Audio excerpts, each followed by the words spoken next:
বস্তুর ভরবেগের পরিবর্তনের হার তার উপর প্রচুর বলে সমানুপাতিক এবং বল যেদিকে ক্রিয়া করে বস্তুর ভরবেগের পরিবর্তন সেদিকে ঘটে। ওকে, তো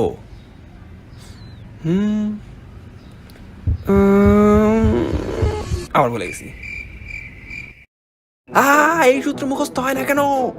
সবগুলাই খেয়ে ফেলতেছি। নিউটন স্যার ডেফিনেটলি আমাকে শত্রু হবে, তা না হলে আমার একটা সূত্র মুখস্থ হয় না। তিনি দিয়ে গেছেন তিনটা। এই যে এই শব্দ সেই আপেলের, এইটা দুনিয়াতে পড়ার পর থেকে এইসব সূত্র আসা শুরু হয়েছে। এই কিউরিওসিটি, এই একটা কাজ করো তো, এই আপেল আমার মাথায় মারো। নিউটন স্যারের মাথায় আপেল পড়ছে, তিনি বিজ্ঞানী হয়ে গেছে। আমার মাথায় আপেল মারো, আমিও বিজ্ঞানী হয়ে যাই।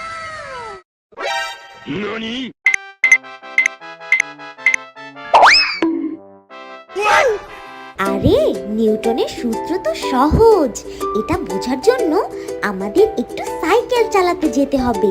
কি এখন সাইকেল? ওকে, চালানো শুরু করো। কি করতে চাচ্ছ তুমি একটু বলো তো? চালাও চালাও।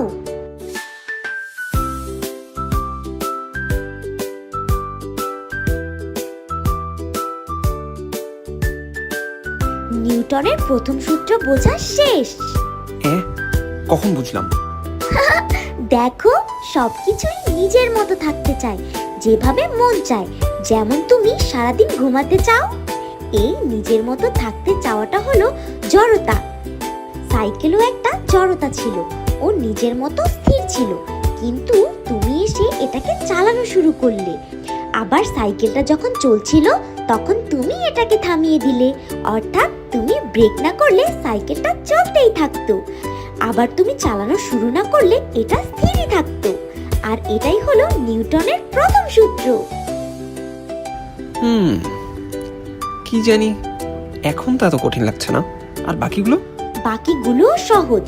তুমি যখন স্থির সাইকেলটা চালানো শুরু করলে তোমাকে তো একটা বল প্রয়োগ করতে হলো, এটাই সূত্র।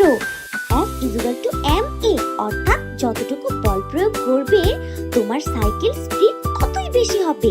বইয়ের ভাষায় বললে ভরবেগের পরিবর্তন ততই বেশি হবে। সিম্পল। আর 3 নাম্বারটাও তো সবচেয়ে সহজ। এটা ছোট আছে, এইটা আমি পারি। তাই নাকি?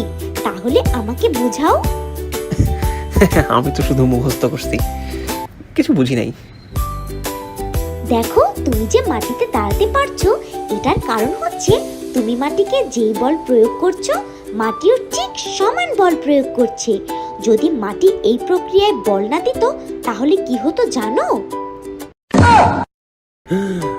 ওরে বাবা, ভয়ানক ব্যাপার স্যাপার। এখন তো বুঝলে, যতটুকু ক্রিয়া বল থাকবে সেটার বিপরীতে একটা প্রক্রিয়া বলও থাকবে। আর এই আপেল মাথায় না মেরে নিজে খাও, কাজে দিবে।